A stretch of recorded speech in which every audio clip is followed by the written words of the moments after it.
Greetings, fam. So the very first job I got once I got called to bar in New York was in a rather toxic environment. My supervisor, let's just call him Jim, since that was his real name, was sexist, he was impatient, harsh, unnecessarily critical. He was one of those people who only ever smiled with his eyes.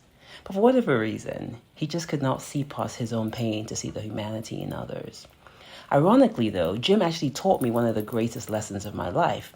Every single person is your teacher. They're either teaching you something to emulate or something to repel.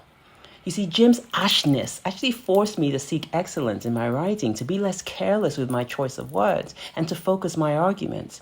He also helped me outline the kind of boss I knew I didn't want to become. And so, what to do in a toxic work environment where you, like me, needed the work experience and all the money? Here are 3 other things to consider in a toxic gym environment that is hard, but not necessarily detrimental to your mental health.